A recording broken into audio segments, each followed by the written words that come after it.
আসসালামু আলাইকুম viewers, welcome back to my channel Shabe Barat special. আজকে আমি আপনাদের জন্য নিয়ে এসেছি গাজরের বরফি রেসিপি। আমি কিভাবে খুব সহজে এবং কোনো রকম ঝামেলা ছাড়াই এই গাজরের বরফি রেসিপিটি তৈরি করব, অবশ্যই আপনারা দেখতে থাকুন। আশা করি আমার এই রেসিপিটি ফলো করে আপনারা যদি গাজরের বরফি তৈরি করেন, অবশ্যই পারফেক্ট বরফি তৈরি করে নিতে পারবেন। যারা যারা আমার ভিডিওটি দেখতেছেন কিন্তু এখনও লাইক দেন নাই, যদি আমার ভিডিওটি দেখতে দেখতে ভালো লেগে যায় অবশ্যই একটা লাইক দিয়ে দেবেন। এখানে 500 গ্রাম পরিমাণ গাজর নিয়েছি। গাজরগুলো আগে থেকে ধুয়ে খোসাটাকে ছাড়িয়ে নিয়েছি। একটা গ্রেটারের সাহায্যে আমি গ্রেট করে নেব।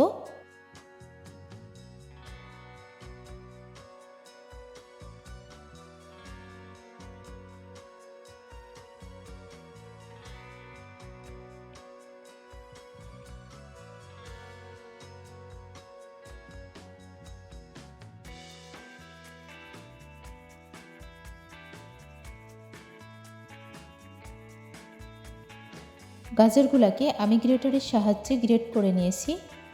চলুন বন্ধুরা, এবার মূল রেসিপিতে যাওয়া যাক। গাজরের বরফি তৈরির জন্য আমি প্রথমে চুলায় একটা কড়াই বসিয়ে দেব। কড়াইটা গরম করে নিয়েছি। গরম কড়াইয়ে আমি 1 টেবিল চামচ পরিমাণ ঘি দিয়ে নেব। এই গাজরের বরফি তৈরির জন্য এখানে কোনো রকম সয়াবিন তেল ইউজ করা যাবে না। অবশ্যই চেষ্টা করবেন ঘি অথবা বাটার ইউজ করার। ঘিটা যখন গরম হয়ে আসবে তখন আমি গ্রেট করে নেওয়া গাজরগুলোকে দিয়ে নেব। আশা করি আমার আজকের রেসিপিটি আপনাদের কাছে অনেক বেশি ভালো লাগবে। গাজরগুলোকে কিন্তু কোনো রকম ভেজে নেওয়া যাবে না, তাহলে গাজরগুলা একটু শক্ত হয়ে যাবে আর আমি যখন বরফি তৈরি করব সেটা কিন্তু পারফেক্ট হবে না। এই বরফিটা যে গাজর দিয়ে তৈরি সেটা কিন্তু বোঝার কোনো উপায় নেই, এতটা টেস্টি হয়। অবশ্যই বাসাতে ট্রাই করলে বুঝতে পারবেন। 500 গ্রাম গাজরের জন্য আমি 1 কাপ পরিমাণ চিনি ব্যবহার করব। চিনিটা দেওয়ার পর আমি খুব ভালোভাবে মিক্সড করে নেব গাজরের সাথে।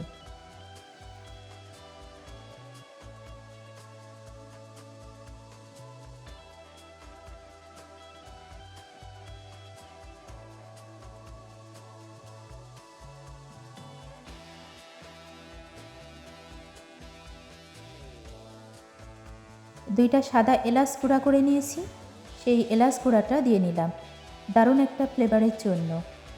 যতক্ষণ পর্যন্ত এই গাজর থেকে পানিটা শুকিয়ে না আসবে ততক্ষণ পর্যন্ত আমি জাল করতে থাকব।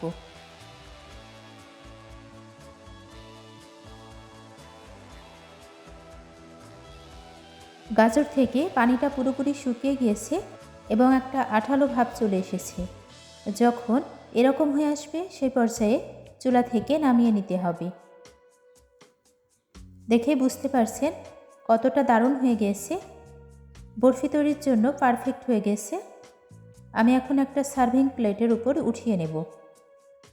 তারপর খুব ভালোভাবে বরফি তৈরির জন্য সেট করে নেব।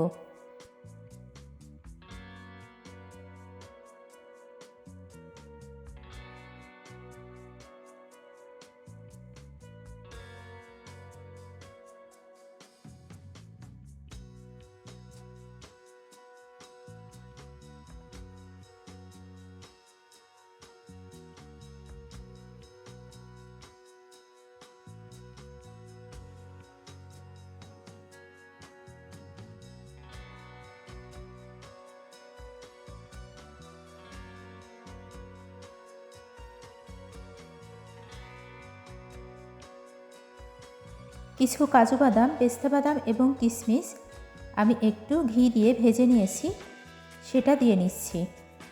তারপর খুব ভালোভাবে একটু চেপে দেব। 4 ঘন্টার জন্য আমি রেখে দেব। যখন পুরোপুরি ঠান্ডা হয়ে আসবে তখন এটাকে কেটে নিতে হবে পিস পিস করে। আপনি যেভাবে পছন্দ সেভাবে কেটে নিতে পারেন। 4 ঘন্টার জন্য রেস্টে রেখে দেব। ফিরে আসবো 4 ঘন্টা পর, ততক্ষণ আপনারা সঙ্গে থাকুন। ফিরে আসলাম 4 ঘন্টা পর। এখন আমি পিস করে কেটে নেব। আশা করি এত সহজভাবে গাজরের এই বরফি রেসিপিটা আপনাদের কাছে অনেক বেশি ভালো লেগেছে।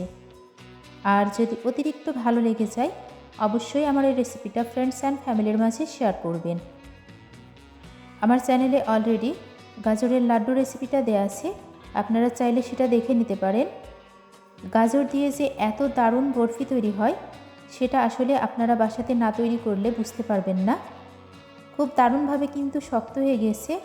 ঠান্ডা অবস্থায় কেটে নিতে হবে, গরম থাকা অবস্থায় কাটতে যাবেন না, তাহলে বরফির শেপগুলো দারুণ হবে না।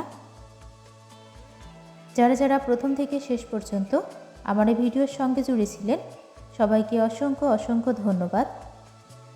এবারে শবে বরাতে আপনারা কিন্তু এভাবে গাজরের এই বরফি তৈরি করে আপনাদের পরিবারের মানুষকে সারপ্রাইজ করে দিতে পারেন। কতটা লোভনীয় হয়েছে আজকের এই গাজরের বরফি রেসিপিটা অবশ্যই সেটা দেখে বুঝতে পারছেন। সবাই ভালো থাকবেন, সুস্থ থাকবেন। ফিরে আসবো আবারও নেক্সট কোনো রেসিপি নিয়ে। আসসালামু আলাইকুম, আল্লাহ হাফিজ, থ্যাংকস ফর ওয়াচিং।